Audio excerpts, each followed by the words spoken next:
할렐루야. 오늘도 함께 예배하는 우리 모든 가족들에게 하나님의 은혜와 능력과 평강이 넘치기를 주님의 이름으로 축원합니다.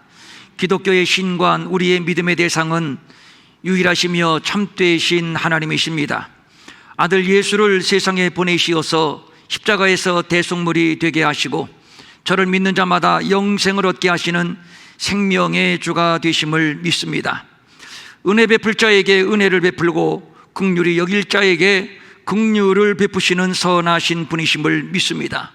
그래서 옛 시인은 이렇게 고백을 합니다. 그가 사모하는 영혼에게 만족을 주시며 줄인 영혼에게 좋은 것으로 채워주심이로다. 믿는 자를 만족하게 하시며 좋은 것으로 채우시는 참 좋으신 하나님이십니다. 그런데 이렇게 좋으신 하나님을 믿으면서도 우리에게는 끊이지 않는 딜레마가 있습니다. 그것은 우리가 하나님을 부를 때 어느 때는 즉각적으로 응답을 하시는가 하면 또 어떤 때는 아무 말씀도 없이 침묵하시는 때가 있다는 것입니다.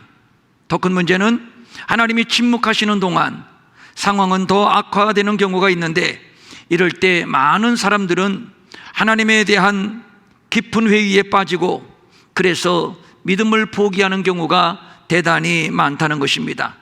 우리들 가운데 꼭 내 얘기하는 것 같다고 생각하시는 분 아마 이 자리에 계실 겁니다. 나는 다급한데, 그래서 하나님께 SOS를 치는데, 그런데 하나님은 가타부타 아무런 반응이 없습니다. 하나님의 침묵, 이럴 때는 정말 하나님이 원망스럽습니다. 하나님이 눈에 안 보이시기에 망정이지 아마 눈에 보인다면 하나님과 한번 붙어보고 싶은 심정 한두 번쯤은 경험해 보셨으리라 생각이 듭니다. 오늘 본문에서 이에 대한 답을 얻을 수 있기를 바랍니다. 본문에 한 여인이 주인공으로 등장을 하는데 이 여인의 상황이 아주 딱합니다. 그에게는 딸아이가 하나 있었는데 그런데 딸이 귀신에 들렸습니다. 부모에게 자식은 한없는 기쁨이고 한없는 행복인데, 그런데 여인에게는 오히려 기쁨이라기보다는 슬픔이고 행복이라기보다는 불행이었습니다. 귀신에 들렸기 때문입니다. 고대 세계에서 귀신에 들렸다고 하는 것은 매우 심각한 문제였습니다. 아무나 고칠 수 있는 병이 아니기도 했지만 신의 노여움, 신의 저주로 여겼기 때문입니다. 용하다는 의원을 찾아가기도 했을 것이고 무당을 찾아 부닥거리라도 여러 번 했을 겁니다. 그러나 아무런 효험이 없었습니다. 그러는 사이에 돈도 많이 소비했을 것이고 상처도 많이 받았을 것이고 심신도 많이 지쳤을 것입니다. 그렇지만 어찌합니까? 안 되는 것은 안 되는 것, 이제는 체념할 수밖에 없고 운명을 탓할 수밖에 없습니다. 그런데 어느 날 예수라고 하는 분이 이곳 두로와 시돈 지방에 왔다는 소문이 돌았습니다. 여인은 예수에 대한 명성을 익히 들어서 알고 있던 터였습니다. 나병 환자를 고치고 중풍병자를 고치고 각종 질병을 기적으로 치료한다는 소문, 그에게 스치는 직감, 저 예수라면 하여 급하게 딸아이를 데리고 예수님이 계신 곳으로 달려갔습니다. 그리고 간절하게 부르짖습니다. 다윗의 자손이여, 나를 불쌍히 여기소서. 내 딸이 흉악하게 귀신 들렸나이다. 당시의 장면을 한번 상상해 봅니다. 얼마나 간절하고 얼마나 절박하게 얼마나 애절하게 부르짖었을까. 다윗의 자손이여, 나를 불쌍히 여기소서. 내 딸이 흉악하게 귀신 들렸나이다. 여기서 나를 불쌍히 여기소서, 이 말은 단 한 번만이라도 나를 불쌍히 여겨달라는 의미가 담겨 있는 말인데, 그만큼 절박한 기도, 아니 이것은 기도라기보다는 절규 그 자체였습니다. 예수님의 성품상 이런 사람을 외면할 리 없습니다. 고쳐주실 겁니다. 당연히 고쳐주셔야 합니다. 고쳐주시지 않는다면 그것이 이상할 겁니다. 그런데 예상 밖입니다. 예수는 한 말씀도 대답지 아니하시니 가타부타 반응이 없었다는 얘기, 곧 침묵하셨다는 얘기입니다. 누구에게도 이것은 예의가 아닙니다. 예수님이라고 예외일 수는 없는 것이지요. 고치면 고친다, 안 고치면 안 고친다고 말씀을 하셔야지 요즘 아이들의 표현을 빌린다면 완전 생무십니다. 여인은 시끄럽게 소리를 지르고 예수님은 침묵하시고, 이 당혹스러운 상황에서 제자들은 예수님께 해결책 하나를 제안합니다. 예수님, 너무 시끄럽고 너무 귀찮은데 돌려보내시지요. 제자들에게도 여인은 귀찮은 존재, 거치는 존재입니다. 이제 예수님의 침묵을 깬 첫 번째 반응이 나옵니다. 나는 이스라엘 집에 잃어버린 양 외에는 다른 데로 보내심을 받지 아니했어. 이건 또 무슨 말씀인가요? 제자들의 입장에서는 적당히 돌려보내고 마무리하려고 한 말이었는데, 그런데 더 악화되는 방향으로 흐르고 있습니다. 이스라엘 집에 잃어버린 양은 아브라함의 자손 선민 유대인을 말하는 것인데, 이 여인은 이방인이기 때문에 상종할 수 없다는 얘기입니다. 그러고 보니까 본문은 여인을 가나안 여자라고 소개하고 있는데, 같은 기사를 싣고 있는 마가복음을 보면 헬라인이요 수로보니게 족속이라고 구체적인 신분을 밝히고 있습니다. 주석가들은 시리아에 속한 보니게 출신의 헬라어를 사용하는 이방인으로 보고 있습니다. 그렇기 때문에 예수님은 여인의 요청을 들어줄 수 없다는 것, 아니 아예 상종하지 않겠다는 것입니다. 당시 유대인과 이방인의 관계에서 충분히 그럴 수 있다 하겠지만, 그런데 예수님이십니다. 예수님이시라면 이렇게까지 할 필요는 없습니다. 할 수는 없습니다. 이렇게 극단적인 신분차별, 극단적인 인종차별에 가세한다고 하는 것은 우리가 기대하는 예수님의 모습이 아닙니다. 실망입니다. 예수님에게 정말 실망입니다. 정녕 주 다윗의 자손 하나님의 아들 예수가 맞는 겁니까? 대단한 실망입니다. 기대했던 예수가 아닙니다. 이런 상황에서 보통이라면 그냥 돌아가야 합니다. 아니, 그냥 돌아갈 것이 아니라 멱살을 한번 잡든지 욕을 한번 내뱉든지 하고 돌아설 것입니다. 그러나 여인은 그럴 수가 없습니다. 감정을 내세우고 기분을 내세울 입장이 아닙니다. 자식의 운명이 걸린 문제이기 때문입니다. 자식을 위해서라면 어떤 수모인들 견디지 못하겠습니까? 견딜 수 있습니다. 아니, 견뎌야 합니다. 여자는 약하지만 어머니는 강하다는 말이 있지 않습니까? 이대로 물러설 수 없습니다. 하여 더 간절하게 요청을 합니다. 여자가 예수께 와서 절하며 이르되 저를 도우소서. 여기서 와서 예수님께로 더 가까이 다가온 것을 말하는 것인데, 더 적극적이며 더 필사적인 여인의 태도를 말하는 겁니다. 이렇게까지 할 필요가 있는 것인가요? 더 가까이 오다니요. 오히려 예수님이 한 걸음 더 이 여인에게 가까이 오셔야지요. 그리고 여인을 안아주시고 여인을 위로하시고, 네 소원이 무엇이냐? 내가 무엇을 하여 주기를 원하느냐? 오히려 예수님이 더 적극적으로 이 여인에게 질문을 했어야지요. 그런데 여기에서 여인은 예수님에게 절까지 합니다. 여기에서 절하다라고 하는 동사는 미완료 영어로서 한번 꾹뻑 절하는 것으로 끝이 아니라 계속해서 반복적으로 절하는 모습을 말하는 겁니다. 저를 도우소서. 이것은 애원입니다. 애걸입니다. 절규입니다. 차마 눈 뜨고 볼 수가 없습니다. 고쳐줄 수 없다면 할 수 없지만 고쳐줄 수 있다면 당장 고쳐주어야 합니다.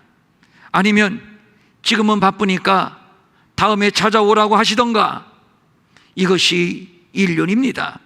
성경도 즐거워하는 자들과 함께 즐거워하고 우는 자들과 함께 울라고 말씀했는데 왜 침묵하는 겁니까? 왜 안 고쳐주시는 겁니까? 이렇게 생무시해도 되는 것인가요? 이런 수모가 어디 있고 이런 치욕이 또 어디에 있습니까? 이 정도 선에서 예수님은 여인의 요구를 못 이기는 척 들어주셔야 했습니다.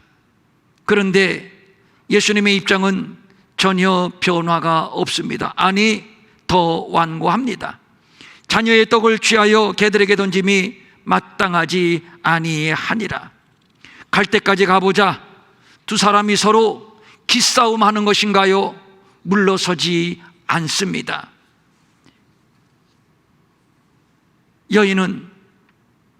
예수님은 여인을 가리켜 개라고 하는 겁니다.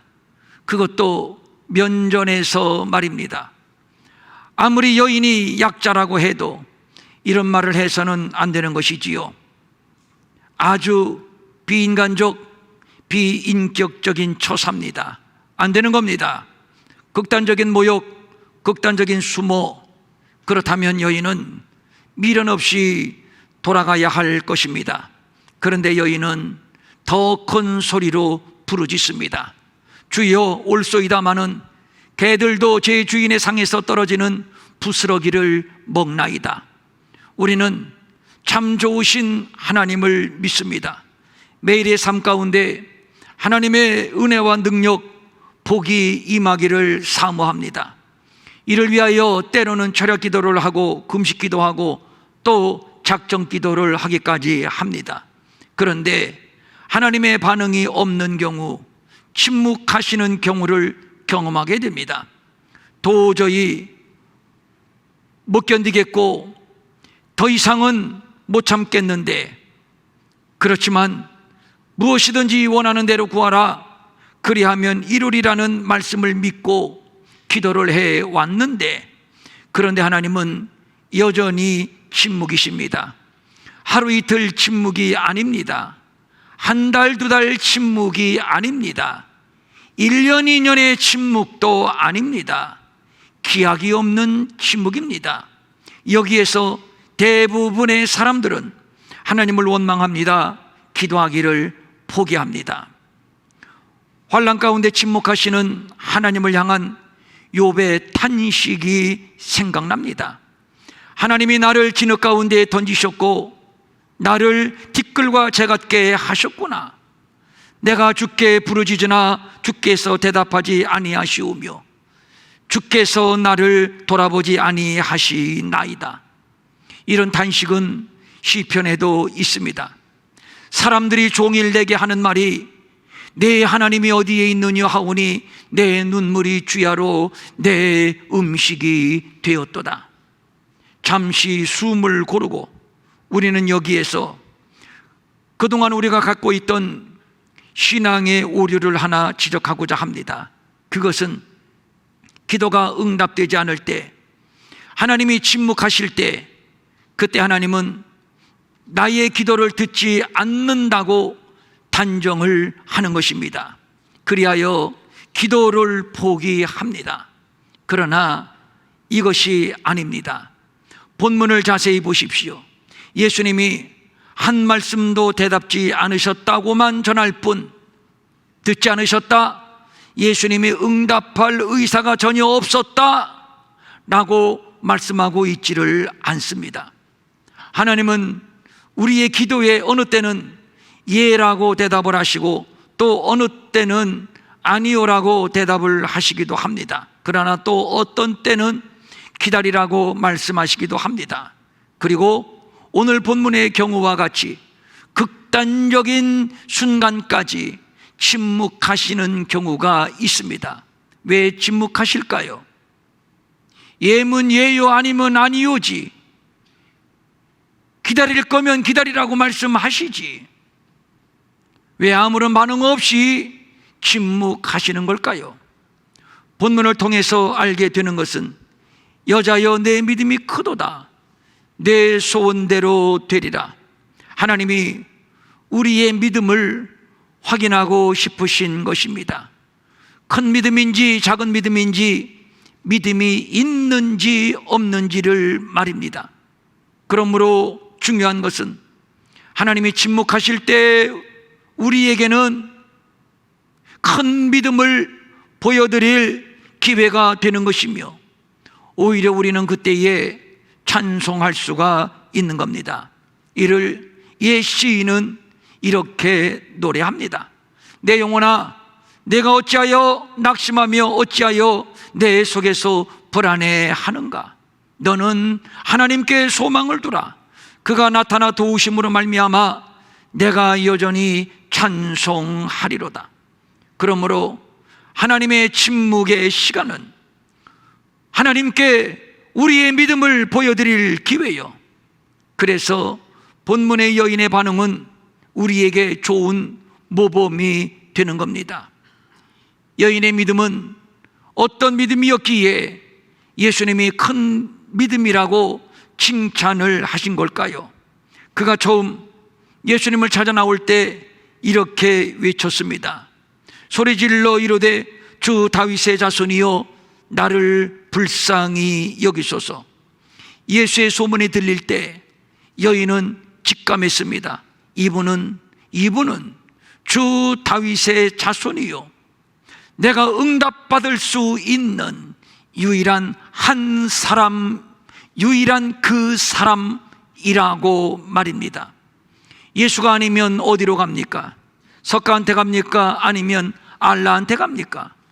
공자한테 갈 것입니까? 아니면 산신령을 찾아갈 것입니까?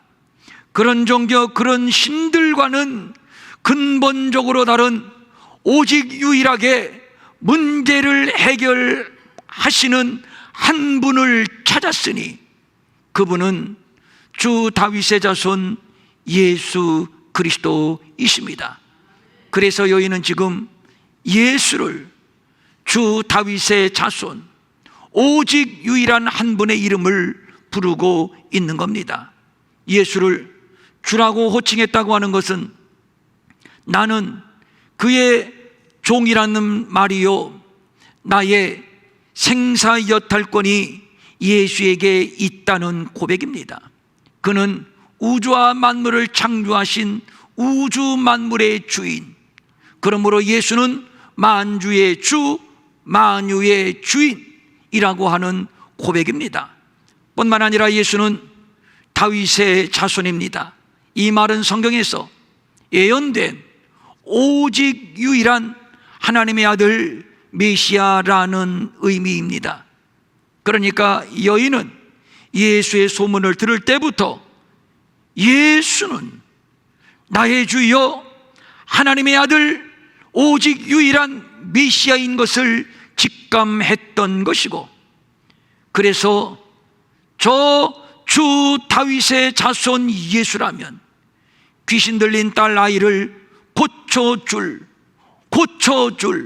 오직 유일한 바로 그 한 사람임을 믿었던 것입니다.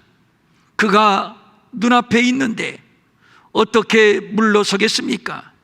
물러설 수가 없는 것이지요. 여기가 마지막입니다. 물러설 수 없는 마지막, 오직 유일한 해결자, 그는 나의 주, 그는 다윗의 자손 예수 그리스도. 그래서 소리를 지르며 나온 것인데, 그래서 예수님이 갔다 붙다 말씀 없이 침묵하셔도, 너는 개라고 욕을 하셔도, 아주 모욕적이고 지옥적인 대우를 하셔도 그 말씀이 예수님의 본심이 아니라는 것을 알았던 것이고, 결국 오직 유일한 그 한 사람 예수가 자기의 딸 아이를 고쳐줄 줄로 믿었고, 그래서 여인은 예수님이 무슨 말씀을 하시든지 그 앞에 순종하며 응답의 때를 기다렸던 것입니다. 바로 이것입니다. 예수님을 감동시키는 큰 믿음은 예수가 누구인지를 정확하게 아는 것이고, 그는 반드시 선을 이루신다는 것을 믿는 것이고, 그리고 때가 이를 때까지 순종하며 기다리는 것입니다. 예수는 물러설 수 없는 마지막 소망, 유일한 소망. 그래서 당신이 나를 개라고 하시면 맞습니다. 나는 개입니다. 개들도 주인의 상에서 떨어지는 부스러기를 먹는데, 주님, 다윗의 자손 메시아여, 그 부스러기 은혜라도 내게 허락해 주소서. 이 믿음이 예수님을 감동시켰고, 그리하여 마침내 내 소원대로 되리라 응답을 받았던 겁니다. 하나님이 침묵하실 때에는 그만한 이유가 있음을 알아야 합니다. 여자여, 내 믿음이 크도다. 내 소원대로 되리라. 무슨 얘기입니까? 지금 예수님은 여인의 믿음을 시험하고 계신 것이며, 또 여인의 믿음을 단련하시고 훈련하시고 계신 겁니다. 확고부동하게 흔들림이 없이 예수는 나의 주님이시며 예수는 다윗의 자손이시며 그분 앞에 나는 부스러기의 은혜라도 감당치 못하는 죄인이지만, 그러나 그 부스러기의 은혜만이라도 족하오니 그 부스러기의 은혜만이라도 나를 건지고 나를 구원하고 내 문제를 해결할 수 있을 줄 믿사오니 주여 내게 응답하옵소서. 여인은 예수님이 응답이 길어지면 길어질수록 포기하지 아니하고 오히려 한 발짝 한 발짝 더 예수님께로 가까이 나아갔습니다. 예수님이 나는 이스라엘의 잃어버린 양 외에는 보냄을 받지 않았어. 나는 개 같은 이방 여인은 상종하지 않아.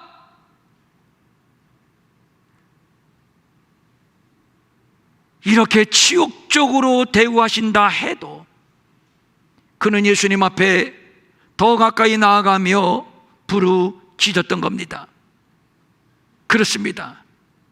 알고 보니 예수님의 침묵은 믿음을 연단하고 믿음을 강화하려는 예수님의 의도, 더 겸손하고 더 참고 더 인내하는 참 믿음의 사람으로 단련하시는 예수님의 깊은 의도가 담긴 훈련의 기간이었던 겁니다. 그러기에 하나님의 침묵은 당장은 고통스럽고 당장은 당황스럽지만 믿음이 더 발전하고 더 성숙해지는 과정이 되는 줄로 믿을 수 있기를 바랍니다. 지금 하나님의 침묵으로 인해서 조급하거나 회의에 빠지려는 자들 혹 이 자리에 계시지는 않은지요? 조금만 더 참고 조금만 더 기다리고 조금만 더 인내해 보십시오. 이 기간을 통해 더 큰 믿음으로 훈련이 되고 단련이 될 것입니다. 우리는 날마다 전능하사 천지를 만드신 하나님 아버지를 믿는다고 고백을 하지 않습니까? 우리 주 다윗의 자손 하나님의 아들 메시아라고 고백을 하지 않습니까? 그렇다면 무엇이 문제이겠습니까? 너희가 악한 자라도 좋은 것으로 자식에게 줄 줄 알거든 하물며 하늘에 계신 너희 아버지께서 구하는 자에게 좋은 것으로 주시지 않겠느냐? 우리가 이 말씀을 외우고 이 말씀을 믿는다면 기도를 중단할 수도 포기할 수도 없는 것입니다. 오히려 본문의 여인처럼 더 앞으로 더 가까이 나아가게 되는 것이며 더 간절하게 부르짖게 되는 겁니다. 또 하나님의 침묵에서 깨닫게 되는 것은 응답의 때는, 중요한 얘기입니다, 응답의 때는 내가 결정하는 것이 아니라 하나님의 결정이라고 하는 것입니다. 그때가 언제인가? 오늘인가요? 내일인가요? 아니면 한 달 후인가요? 두 달 후인가요? 그때는 내 믿음이 크도다, 하나님이 우리의 믿음을 확인하는 바로 그때입니다. 기억하십시오. 기억하십시오. 매우 중요한 얘기입니다. 응답보다 더 중요한 것이 믿음입니다. 아니, 더 큰 믿음입니다. 그래서 하나님은 응답을 지연하시고 때로는 침묵하시고 이렇게 우리를 더 큰 믿음의 사람으로 훈련하시는 거지요. 따라합니다. 믿음은 응답보다 크다. 우리는 아니, 그냥 제가 할게요. 하나님 믿음은 차차 가질게요. 지금 당장 이게 필요해요. 이게 급해요.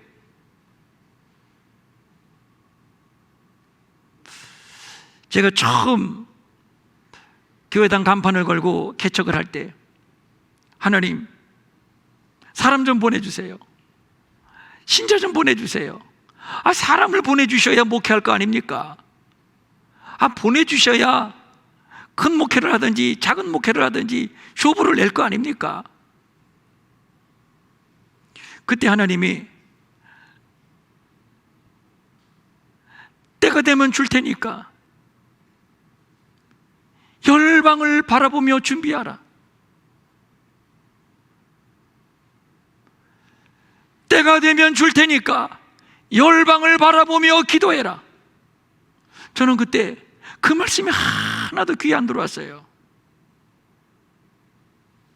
하나님, 열방이고 뭐고 내가 지금 당장 급한 것은 여기 이 자리에 몇 사람 보내주는 겁니다. 나의 관심은 지금 당장 여기에 몇 사람,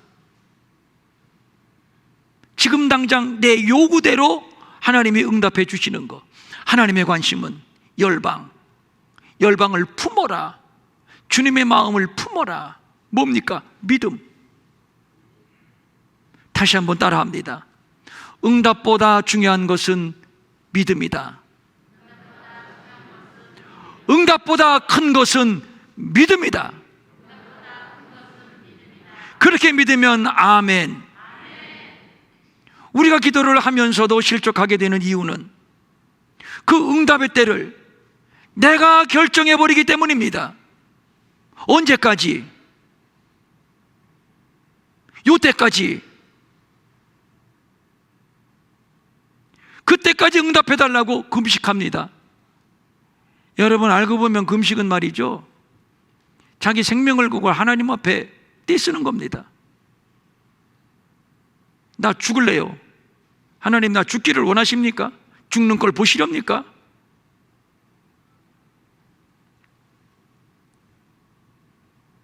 아닙니다. 정말로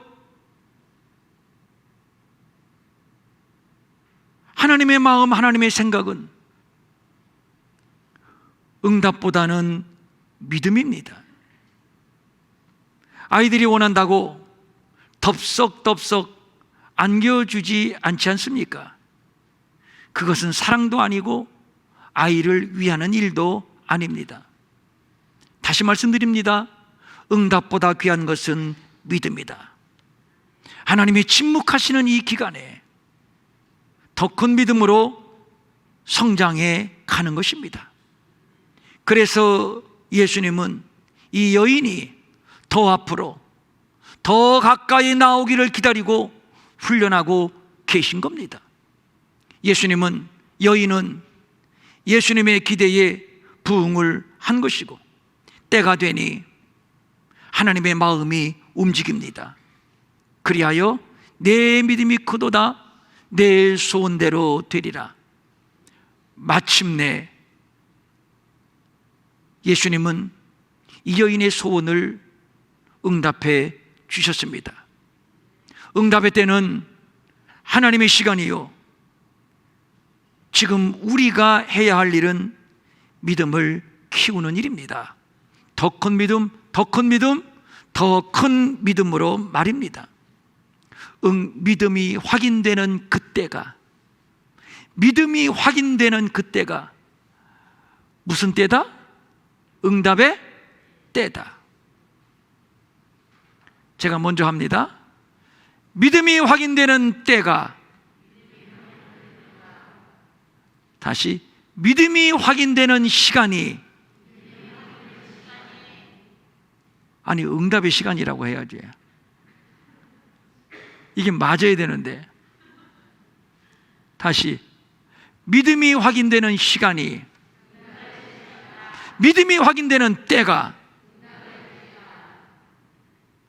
큰 믿음은 겸손을 수반합니다. 하나님 앞에 교만한 사람은 결코 응답을 받지 못합니다. 그래서 성경은 교만한 자를 물리치시고 겸손한 자에게 은혜를 주신다고 말씀하고 있는 겁니다. 개신교 선교의 특징은 복음이 가난한 사람, 병든 사람들로부터 침투되고 스며들어가고 확장이 된다는 겁니다. 왜 그럴까요? 왜 그럴까요? 저들은 아예 교만거리가 없는 사람들입니다. 겸손할 수밖에 없는 사람들입니다. 좋습니다, 주님. 개들도 주인의 상에서 떨어지는 부스러기를 먹고 사는데, 그렇습니다. 저는 개보다도 못합니다. 개라면 개입니다. 그 부스러기 은혜라도 줬사오니 그 부스러기 은혜라도 내게 베풀어 주소서. 이에 대한 예수님의 응답, 여자여 내 믿음이 크도다, 내 소원대로 되리라 하시니 그때로부터 그의 딸이 나으니라. 당신은 창조주 만유의 주님이십니다. 뿐만 아니라 나의 주님이십니다. 나는 당신의 종입니다. 당신은 다윗의 자손 메시아요, 나는 당신의 구원을 기다리는 죄인입니다. 오직 당신만이 나의 믿음이요 나의 소망이며, 그러므로 나는 결코 당신에게서 물러설 수 없습니다. 오직 유일한 다윗의 자손 예수 그리스도, 나는 당신을 믿나이다. 이 믿음에 예수님의 마음이 움직였습니다. 여인은 예수님의 침묵에 포기하지 않았습니다. 예수님의 선하심을 믿었습니다. 그래서 더 가까이 한 걸음 한 걸음 주님 앞에 가까이 나아갔습니다. 그리고 더 간절히 부르짖었습니다. 예수는 나의 주님이시다. 예수는 하나님의 아들 메시아다. 그분은 나의 마지막 소원이다, 소망이다, 나의 마지막 믿음이다. 그분은 나의 구원이다. 그를 포기하지 않았습니다. 오히려 더 강하게, 더 간절하게 붙들었습니다. 침묵은 응답의 과정입니다. 더 소리 높여 외쳐 기도하십시오. 믿음의 훈련을 잘 받기로 결심을 하십시오. 응답의 때는 그 큰 믿음이 확인될 때 하나님이 정하실 겁니다. 하나님이 가장 적절한 때에 적절한 방법으로 적절한 것으로 채워주실 줄로 믿습니다. 이 큰 믿음이 하나님의 마음을 움직입니다. 하나님은 지금 우리를 이 큰 믿음의 사람으로 훈련하고 계십니다. 아멘. 일어나셔서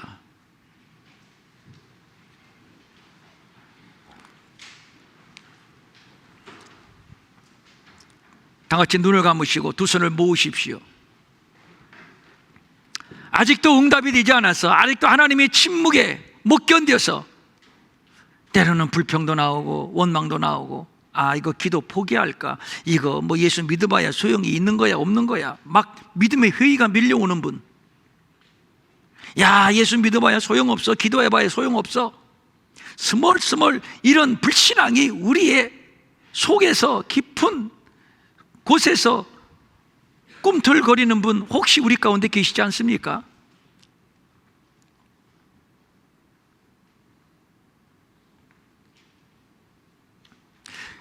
제가 아까 저 처음 개척할 때 간증을 드렸는데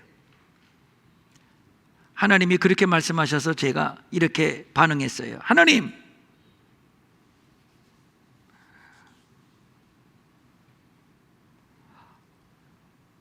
저 이 자리 몇 사람만이라도 좀 채워주세요. 채워주세요. 그랬더니 하나님이 나한테 또 이런 말씀을 하셨어요. 내 말을 좀 들어봐라. 전 평생에 이 말씀이 제게서 떠나지를 않습니다. 내 말 좀 들어봐라. 너희들이 달라고 해서 내가 다 주었더니 쓰러지고 넘어지지 않은 자들이 없다. 교만해지고 쓰러지고 넘어지지 않은 자들이 없다.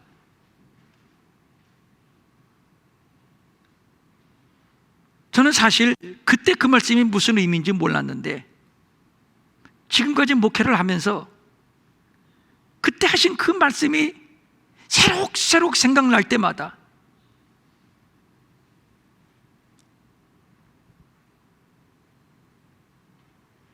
그 안에 담겨있는 하나님의 진심, 하나님의 탄식,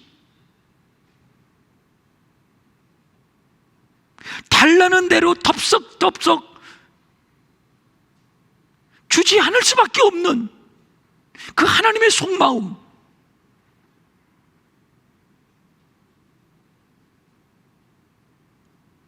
조금씩이나마 느껴지겠더라고요. 그러면서 왜 그렇게 부끄러워지는지요? 맞아, 그때 내가 하나님 앞에 구할 때 그래 알았어, 덥석덥석 내게 안겨주셨다면, 여기 한 목사에게 해달라는 대로 하나님이 모두 다 즉각적으로 응답해 주셨다면, 그렇다면 나는 지금 어떤 모습으로 있을까? 나는 지금 어떤 목사로 서 있을까?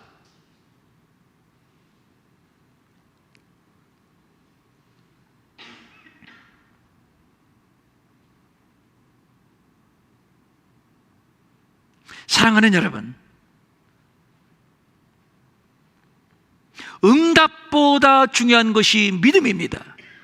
응답보다 큰 것이 믿음입니다.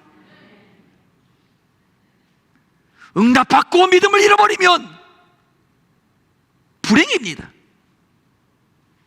자, 이 시간 성령님 기름 부어 주시옵소서. 주 다윗의 자손 예수 그리스도, 나의 유일한 믿음, 나의 유일한 소망, 그래서 물러설 수 없는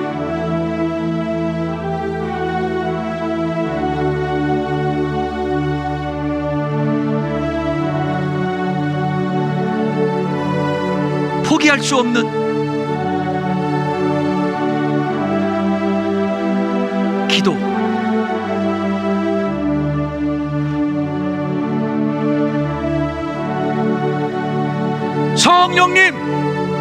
성령님,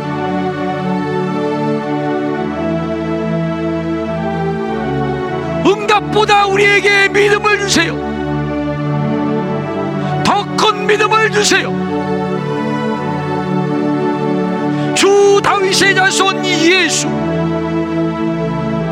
하나님의 아들, 나의 주, 나의 하나님,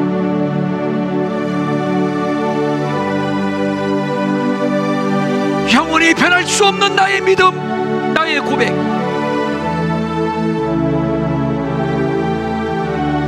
응답보다 귀한 믿음, 더 큰 믿음,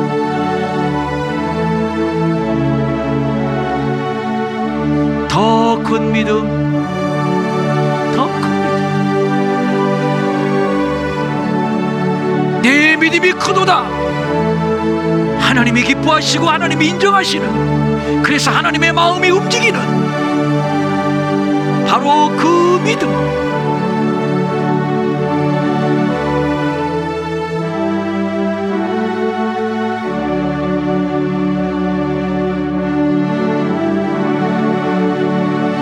이 시간에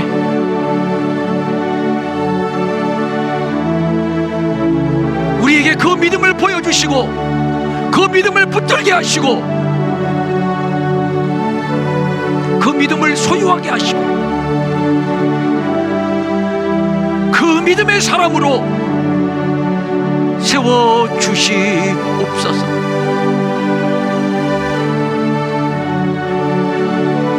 좌절하지 않겠습니다. 포기하지 않겠습니다. 예수 믿어봐야, 기도해봐야 소용없네, 이런 불신앙의 생각 하지 않겠습니다. 더 가까이, 더 가까이, 더 간절하게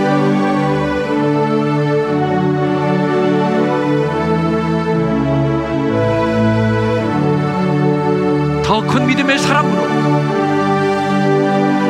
나아가게 하옵소서.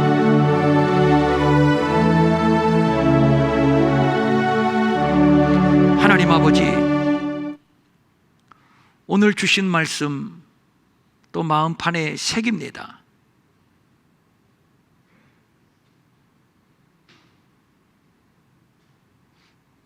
어린아이 떼 쓰는 것처럼 왜 우리는 자꾸 때만 쓰는지요? 그리고 투정하고 반항하고 집을 뛰쳐나가고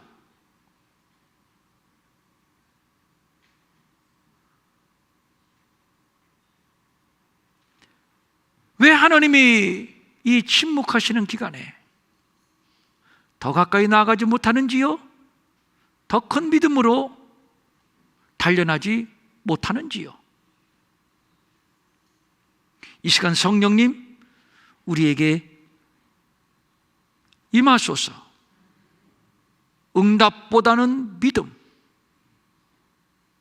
응답보다는 믿음, 우리를 믿음의 사람으로 온전히 견고히 세워 주시옵소서.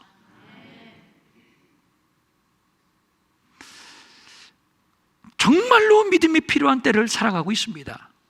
앞으로는 점점 더 믿음이 필요한 시대를 우리가 직면하게 될 것입니다. 믿음이 없으면 쓰러지고, 믿음이 없으면 꼬꾸라지고, 믿음이 없으면 날아가고, 믿음이 없으면 무너지고 실패하는 그 역사의 경랑을 바라보면서 사랑하는 우리 믿음의 모든 일의 모든 가족들,